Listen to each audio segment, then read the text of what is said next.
guys, sebelum kita mulai ada baiknya dibantu like video ini, dan bagi yang baru bergabung silahkan tekan dulu tombol subscribe dan aktifkan loncengnya. Jialan berkata, "Baiklah, aku akan menerima ini atas nama Long Yao." Ucap Jialan mengambil alih Pilyin dan Yang Wanshu, dan sambil melambaikan tangannya dia berkata, "Terima kasih Fang Han, suatu saat, datanglah ke puncak Jialanku. Aku akan membiarkan Long Hao berterima kasih padamu." Fang Han menjawab, "Sama-sama, aku akan mengikuti para penatua untuk menyemarakkan kuil surga terlebih dahulu, dan nanti aku akan mengunjungi Master Jialan lagi." Fang Han mengangguk dan tahu bahwa dia telah menjalin persahabatan yang tak terpatahkan dengan Jialan, dan itu artinya dia telah memiliki sekutu, atau memiliki pendukung yang nyata. "Jialan, puncak birumu biasanya tidak pernah mengizinkan seorang pria masuk ke sana, tapi sekarang kamu mengundang dia, aku khawatir apakah itu pengecualian?" Ucap Lingbi tersenyum dingin. Jialan menjawab, "Aturannya adalah keputusanku, ini adalah Pilyin dan yang umur panjang, yang diberikannya pada puncak biruku, apa salahnya membiarkannya masuk sekali saja?" Lingbi berkata, "Jika kamu bisa menarik Fang Qingsu ke puncak Jialan kamu, aku takut kamu juga akan bersaing dengan saudara Hua Tiandu di masa depan. Apa gunanya menjalin hubungan dengan orang yang hanya akan hidup 10 tahun ini?" Ucap Lingbi berbicara, kemudian dia menatap Fang Han dengan dingin dan berkata, "Kamu bisa melakukannya sendiri." Kemudian dia menghilang. Jialan berkata pada Fang Han, "Fang Han, orang itu bernama Ling Qiao Zehua, dia dekat dengan Hua Tiandu. Tapi kamu jangan khawatirkan itu. Dia tidak akan menyakitimu secara diam-diam." Fang Han berpikir, tampaknya aku belum menjadi murid sejati, dan aku telah menyinggung Hua Tiandu, Dong Ling, dan Nan Wan Luo.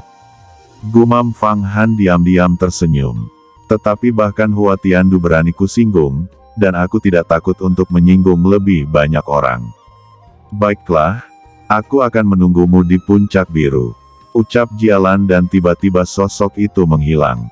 Beberapa penatua memandang mereka semua, walaupun mereka adalah penatua, mereka tidak berani ikut campur masalah murid sejati. Kekuatan gaib mereka tidak sebagus para murid sejati ini.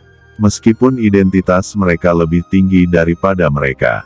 Bahkan ayah Jin Sitai, tidak berani menyinggung murid sejati seperti Jialan dan Lingbi. Saat ini, beberapa tetua terbang menuju kuil Yuhua dan Fang Han mengikuti. Istana raksasa agung Yuhua Tiangong yang tergantung di awan jauh di pegunungan. Itu setengah tertutup dan tersembunyi, seperti istana kaisar di kota awan. Bagi Fang Han, ini adalah pertama kalinya dia datang ke kuil Yuhua, dan ketika melihat momentum kota terapung di awan, hatinya sangat terkejut. Saat ini naga Yan sudah diam untuk bersembunyi, dan benar-benar tidur. Dengan hati-hati Fang Han mengikuti para penatua ini turun ke kuil Yuhua. Dia bergumam, tinggal di kuil kerajaan surgawi ini, seiring waktu, itu dapat membangkitkan semangat keabadian. Hati Fang Han mendesah, sesampainya di kuil Yuhua. Tetua itu berkata, "Ini adalah istana yang agung, tempat di mana murid sejati menerima pengajaran. Fang, kamu masuklah ke dalam. Beberapa penatua harus memeriksa kamu. Selama tidak ada kesalahan, mereka akan memberikan Anda semacam teknik bela diri. Memberi Anda puncak gunung, dan sejak itu, Anda telah resmi menjadi murid sejati." Ucap beberapa penatua yang membawa Fang Han ke istana. Fang Han mengangguk dan berjalan masuk.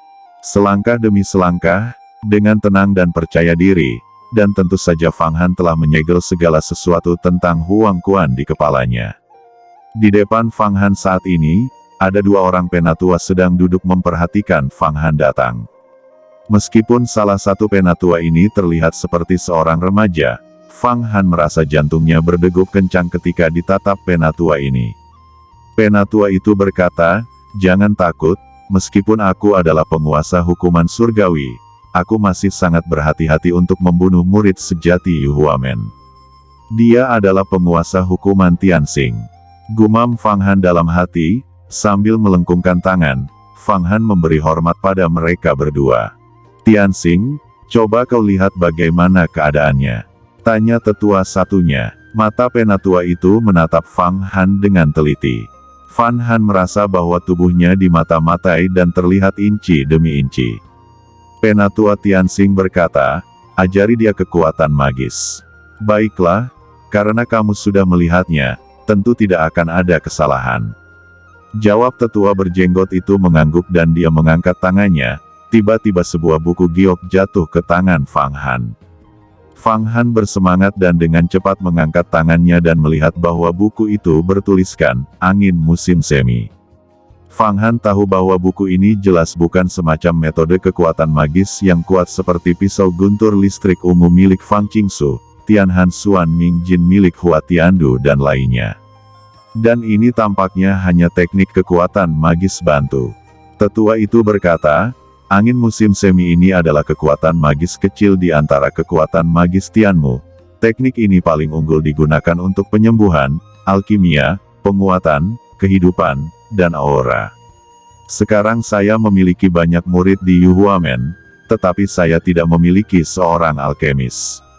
Setelah Anda menguasai angin musim semi ini, Anda dapat menggunakan alkimia untuk memperbaiki 100 potong kayu lingan dan kemudian menyerahkannya kepada sekte. Setelah 1 tahun, tunggu sampai Anda benar-benar melatih muling, dan kemudian, saya akan mengajari Anda teknik magis Tianmu." Ucap para penatua melihat bahwa Fang Han tampaknya enggan menerima itu. Dia tersenyum dan menjelaskan, "Tahun ini juga adalah bagian dari ujian hatimu. Sekte telah melatih kamu, mengajari kamu cara berlatih, dan menjadi murid sejati. Kamu harus melakukan sesuatu untuk sekte. Ini juga berlaku untuk semua murid sejati. Ini juga perbedaan antara sekte abadi saya dan sekte sihir. Pergilah. Ingat, murnikan 100 kayu lindan setiap bulan, lalu menyerahkannya kepada sekte. Jika kamu melanggar tugas, artinya kamu tidak ingin mendapat teknik kekuatan magis. Dan Anda tidak akan bisa lolos dari hukuman sekte." "Baiklah," jawab Fang Han. Awalnya, dia ingin bertanya apakah dia bisa mengubah kekuatan magis, mempelajari pembunuhan besar di Xuan Jinjian, tetapi mendengar nada dari dua tetua ini, ia hanya bisa pensiun dengan hormat. Melihat Fang Han ingin pergi, para tetua tiba-tiba berdiskusi melalui transmisi suara. "Anak ini mengolah tubuh emas Yama, kekuatan magis Huang Kuanmen. Aku tidak tahu apakah itu diajarkan oleh Fang Qingsu. Tampaknya legenda Huang Kuan akan dilahirkan kembali, dan jatuh ke tangan Fang Qingsu," ucap penatua itu. "Ini juga petualangannya. Tampaknya dia ditakdirkan untuk bersinar seperti halnya Hua Tian. Ketika Hua Tian mendapat warisan Pan Wuxianzun, dia segera menjadi master. Tapi Huang Kuanmen masih memiliki banyak rahasia tersembunyi di antara langit dan bumi. Yang mendapatkan lukisan ini, dimungkinkan untuk menyatukan Huang Kuanmen dan mengembalikan kekuatan tertinggi dari jalan ajaib," jawab tetua satunya. Temperamen Fang Qingsu begitu sombong, membicarakannya akan menyebabkan kebenciannya. Ini akan memaksanya untuk beralih ke jalan iblis. Jika itu terjadi, kita tidak hanya akan kehilangan bakat tetapi juga akan menambah musuh baru. Apalagi ketua sekte telah berbicara dengannya, lebih baik tidak mengurus itu. Selama mereka tidak membuat hal-hal yang membahayakan sekte, mereka tidak akan dikontrol terlalu ketat. Jika tidak, mereka akan jadi pemberontak. Tetapi dia memiliki perjanjian hidup dan mati dengan Hua Tian. Dia harus mengasah emosinya. Lagi pula, dia tidak bisa mengalahkan Hua Tiandu dalam 10 tahun. Hua Tiandu sekarang terus maju dengan cepat. 10 tahun kemudian, saya takut bahwa dia akan memasuki rahasia umur panjang. Saya tidak bisa mengalahkannya, apalagi Fang Han. Kedua tetua itu kembali duduk dan menghela nafas. Di perjalanan kembali, Fang Han dikejutkan oleh suara naga Yan berkata, "Kedua tetua itu sangat kuat. Aku hampir tidak bisa menyembunyikan auraku. Hei, ini adalah teknik angin musim semi. Ini sepertinya bukan teknik yang kuat. Angin musim semi ini adalah salah satu dari 8 kekuatan supernatural Yuhuamen. Ini hanya kekuatan magis kecil. Ia menyerap esensi tumbuhan dan ini paling cocok untuk seorang alkemis. Bagaimana kau bisa menghabiskan 1 tahun hanya untuk mempelajari ini? Ucap Nagayan. Fang Han berkata, apa yang harus saya lakukan? Aku tetap akan melatihnya. Nagayan berkata, jangan khawatir, aku akan mengajarkanmu versi yang lebih lengkap angin musim semi Kaisar Kayu King Mugong. Tapi kamu harus memberiku dulu cermin api emas. Sebelum Nagayan menyelesaikan katanya, Fang Han menjawab, baiklah, ayo pergi ke puncak biru. Aku pikir saudari Jialan akan memberiku sesuatu. Nagayan hanya menggerutu tampak kesal. Di sisi barat gunung, Fang Han menggunakan kekuatan magis untuk terbang ke puncak biru. Ah, itu saudara Fang Han. Kami sudah lama menunggumu di sini. Ucap beberapa murid Jialan. Fang Han melihatnya, ternyata itu adalah beberapa murid yang dia selamatkan di medan perang iblis. Ada 8 murid wanita, melihat Fang Han dengan sangat ramah. Fang Han hanya tersenyum dingin dan tidak berbicara. Tiba-tiba sebuah suara datang dari puncak gunung. Apakah itu seorang pria terhormat? Naiklah. Semua orang dengan cepat terbang, dan pergi ke puncak istana yang tertutup awan, dan berjalan masuk. Di hadapan mereka saat ini, sebuah tungku pil besar terpampang nyata. Fang Han berkata, wow, dan Fang ini sangat besar.